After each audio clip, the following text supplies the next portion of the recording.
تو جناب پروفیسر غامدی صاحب سے بھی یہی مسئلہ ہوا ہے, انہوں نے رؤیا کے لفظ کو دیکھا کہ بھئی خواب کہا گیا ہے. بھائی صاحب رؤیا خواب کو نہیں کہتے, رؤیا کا منظر کو کہتے ہیں, رؤیت سے نکلا ہے رؤیت, کیونکہ خواب بھی ایک منظر ہوتا ہے, سین ہوتا ہے, اس لیے خواب پر بھی اس کا اطلاق کر دیا جاتا ہے. آپ کہتے ہو نا میں نے سوتے میں ایک سین دیکھا ہے, اب کو سین کا لفظ خواب کے لیے استعمال ہوا, لہذا جہاں بھی سین کا لفظ آ رہا ہے SCENE والا سین, سین شین والا سین نہیں بھائی. دوبارہ سے مثال دیتا ہوں, بور تو نہیں ہو رہے آپ لوگ یار مفتی صاحب کیا علمی ٹیکنیکل باتیں لے کے بیٹھ گئے. دیکھو آپ نے خواب دیکھا سوتے میں, آپ کسی کو جا کے بتا رہے ہیں یار میں نے رات کو میں سویا اور میں نے ایک سین دیکھا, تو اگلا فوراً سمجھ جائے گا یہاں سین سے کیا مراد ہے, منظر سے کیا مراد ہے, خواب. تو یوسف علیہ السلام نے آ کے ابا کو بتایا انی ارا فی المنام, ابا ارا رؤیت سے, رؤیت ہلال ہے نا, رؤیت ہلال وہاں سے ارا کا لفظ نکلا ہے, واحد متکلم کا صیغہ ہے. ابا میں نے خواب میں ارا دیکھا, تو جو چیز دیکھی اس کو عربی میں کہیں گے رؤیا, مرئیون کے معنی میں. تو یوسف علیہ السلام کہہ رہے ہیں ابا میں نے خواب میں ارا رؤیت کی. آگے ابا نے کہا کہ تمہاری جو رؤیت ہے لا تقصص رؤیاکا, جو تمہاری رؤیت ہے جو تم نے دیکھا ہے وہ کسی سے بیان مت کرنا. یہاں جو چیز دیکھی گئی ہے وہ خواب میں دیکھی گئی تھی, اس لیے اس کو رؤیا سے تعبیر کیا گیا. دوبارہ سے میرا خیال ہے بات پیچیدہ ہو گئی ہے, بہت آسان کر کے سمجھاتا ہوں. یوسف علیہ السلام ابا کے پاس آئے, یہاں تک سمجھ میں آ گیا؟ ایک ایک اسٹیپ کر کے سمجھاؤں گا, ابھی بھی سمجھ میں نہ آئے نا تو پھر پولیس ہی آپ کو سمجھا سکتے, کیونکہ علمی جب دلائل ہوتے ہیں نا تو بہت لوگوں کی مینٹل لیول پہ آ کے سمجھانا پڑتا ہے تو وہ سمجھتے ہیں. یوسف علیہ السلام, یہاں تک سمجھ میں آ گیا؟ اور تھوڑی دیر ابا کے پاس آئے. ابا کون تھے؟ یعقوب علیہ السلام. ٹھیک ہے, کہنے لگے اے ابا رأیتو, میں نے دیکھا, احد عشر کوكبا, 11 ستارے, والشمس والقمر, اور سورج اور چاند. 11 ستارے دیکھے اور ایک سورج اور ایک چاند. رأیتہم, دوبارہ رؤیت کے لفظ کو دہرایا, میں نے دیکھا, لی ساجدین, کہ یہ سب مجھے سجدہ کر رہے ہیں. تو جو چیز انہوں نے خواب میں دیکھی, یہاں صرف اور نحو کے طالب علم بیٹھے ہوئے ہیں, جو دیکھی ہوئی چیز ہے اس کو رؤیا کہا جاتا ہے. مرئی فعلا مفعول کے معنی میں ہے یہ, جیسے قاتل قتل کرنے والا, جس کو قتل کیا جائے مقتول. سمجھتے ہو گے نہیں سمجھتے؟ تو رائی دیکھنے والا, رأیتو میں نے دیکھا, رؤیت ہلال کا لفظ یاد رکھیں, مرئیو یا رؤیا وہ چیز جس کو دیکھا جائے. جس چیز کو دیکھا جائے اس کو سین کہتے ہیں انگلش میں, اردو میں منظر کہتے ہیں, بڑا اچھا منظر. تو یہاں یعقوب علیہ السلام نے یوسف علیہ السلام کے سامنے رؤیا کا لفظ استعمال کیا کہ یوسف علیہ السلام نے خود بتایا کہ میں نے دیکھا ہے. تو جو دیکھی ہوئی چیز کو کس سے تعبیر کیا جائے گا؟ رؤیا سے. اب چونکہ وہ خواب میں دیکھا تھا تو ہم کہیں گے یہاں رؤیا وہ منظر ہے جو خواب میں آیا ہے, جاگتی حالت میں نہیں آیا, کیونکہ پیچھے بیان خواب کا چل رہا ہے. لیکن ہر جگہ اس سے خواب ہی مراد لے لینا, اس کی کوئی دلیل نہیں ہے. تو اب بنی اسرائیل میں آپ الفاظ دیکھیں, اللہ تعالیٰ قرآن میں فرماتے ہیں کہ ہم نے جو آپ کو رؤیا, جو آپ کا رؤیا تھا, جو منظر تھا معراج میں, جو منظر, وہ ہم نے بنایا ہے لوگوں کے لیے آزمائش. لوگوں کے لیے کیا بنائی؟ آزمائش. یہ آزمائش کا کیا مطلب ہے یہ میں ایکسپلین کر دیتا ہوں. جب بھی کوئی اچھمبے کی بات ہوتی ہے نا اور پیغمبر وہ دعویٰ کریں تو عوام کے لیے آزمائش ہوتی ہے کہ انکار کرتے ہو یا اقرار. خواب اچھمبے کی بات ہے, بولتے کیوں نہیں؟ اگر نبی بتاتے مجھے خواب آیا ہے تو یہ آزمائش بنتی لوگوں کے لیے. مشرکین کہتے آ گیا ہوگا بھائی, خواب میں کوئی آسمان پہ بھی جا سکتا ہے, خواب میں بیت المقدس بھی جا سکتا ہے, خواب میں پیغمبروں کی امامت بھی ہو سکتی ہے, خواب میں پہلا آسمان, دوسرا آسمان, تیسرا آسمان, چوتھا آسمان, سارے آسمانوں کی سیر ہو سکتی ہے. کیا خیال ہے بھائی؟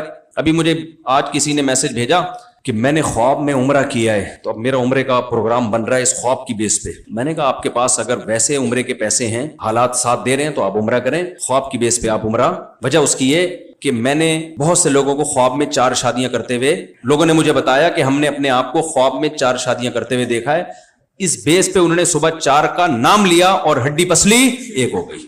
سمجھتے ہو گے نہیں سمجھتے؟ تو اس لیے اتنا زیادہ آج کل جو ہے نا اتنا زیادہ خواب کو, ٹھیک ہے اس کی بھی ایک حقیقت ہے, حدیث میں آتا ہے کہ جو نیک خواب ہے, رؤیا کا اطلاق بہت دفعہ خواب پر ہوتا ہے, اس کا ہم انکار نہیں کرتے, لیکن ہمیشہ کہہ لینا یہ ٹھیک نہیں. میں یہ علمی بات کو ختم جلدی کر رہا ہوں تاکہ آگے ٹاپک پہ ہم آئیں. تو اب دیکھو اللہ تعالیٰ کہہ رہے ہیں کہ اے نبی ہم نے آپ کے جو رؤیا ہے نا، رؤیا اس خواب، 3 قرینے ہیں جس سے پتہ چلتا ہے کہ یہاں خواب مراد نہیں ہے۔ پہلا، ہم نے اس کو آزمائش بنایا، خواب کبھی بھی آزمائش نہیں بنتا۔ مشرکین کے لیے ماننا آسان تھا، بھائی آ گیا ہوگا خواب، یہ آزمائش جب ہی ہے کہ جاگتی حالت میں آپ یہ دعویٰ کریں کہ ہوا ہے، تو مشرکین کے یہ ممکن نہیں ہے کہ سیکنڈوں میں جا کے کوئی 7ویں آسمان کی سیر کر کے آ جائے اور بیت المقدس بھی جائے۔ تبھی حضرت ابو بکر نے فوراً مانا اور یہ چیز حضرت ابو بکر کی فضیلت کا ذریعہ بن گئی۔ دوسری دلیل، قرآن کہہ رہا ہے وَمَا جَعَلْنَا الرُّؤْيَا الَّتِي أَرَيْنَاكَ إِلَّا فِتْنَةً لِلنَّاسِ وَالشَّجَرَةَ الْمَلْعُونَةَ فِي الْقُرْآنِ، فرمایا ہم نے جو زقوم کا ملعون درخت ہے جس کو ہم نے جہنم میں پیدا کیا،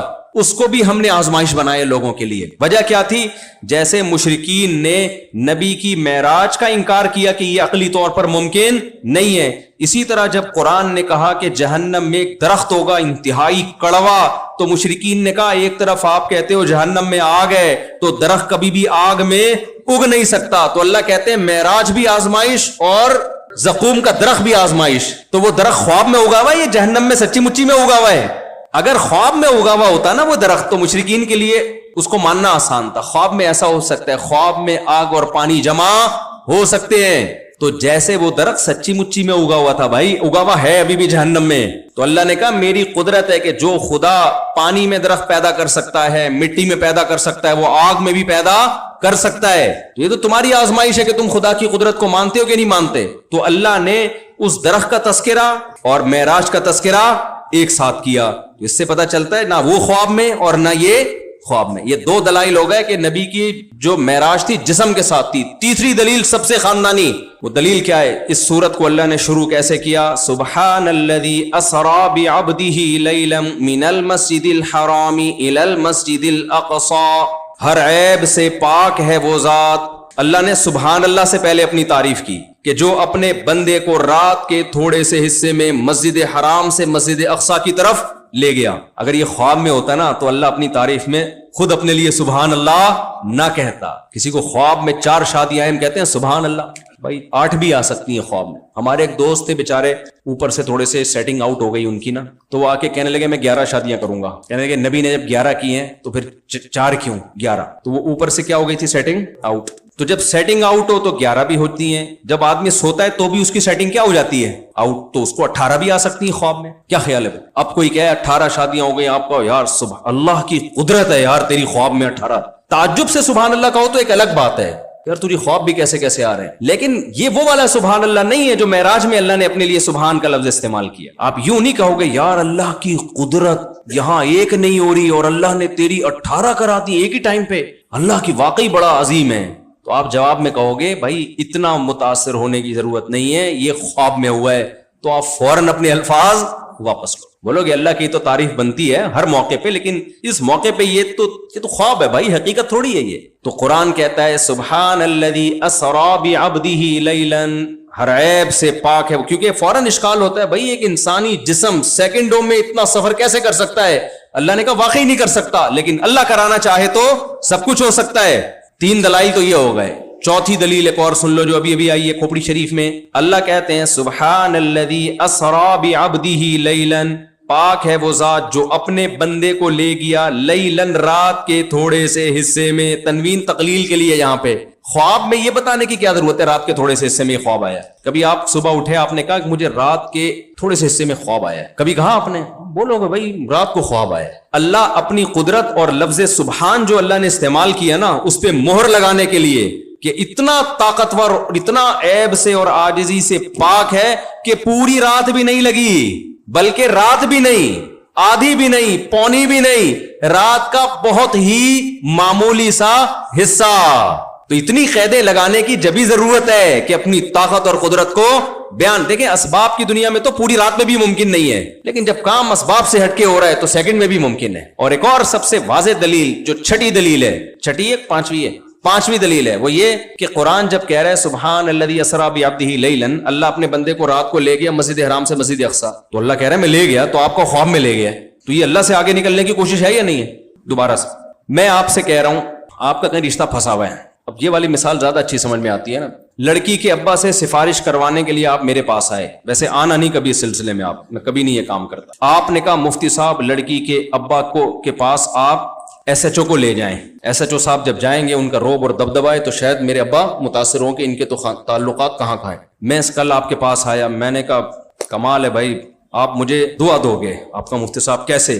میں رات کے تھوڑے سے حصے میں ایس ایچ او صاحب کو لے گیا تھا آپ کے سسر کے پاس, بہت جلدی گیا ہوں لے کے, اور ٹھک کر کے واپس لے, اور راتوں رات میں نے یہ کام کیا کر دیا تھا, نمٹا دیا.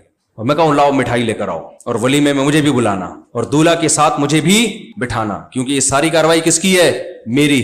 آپ دوستوں کو بتا رہے مفتی صاحب خواب میں نے ایس ایچ او صاحب کو میرے سسر کے پاس لے گئے تھے. مجھے غصہ آئے گا کہ نہیں آئے گا؟ میں بولوں گا یار میں مٹھائیوں کی بات کر رہا ہوں, میں اپنے کہہ رہا ہوں میرا کمال ہے یہ, آپ نے کل کہا اور آج کام ہو گیا. تو میں کہوں گا میں نے کہیں خواب کا لفظ یوز کیا؟ خواب میں تو آپ خود ہی چلے جاتے, کیا خیال ہے؟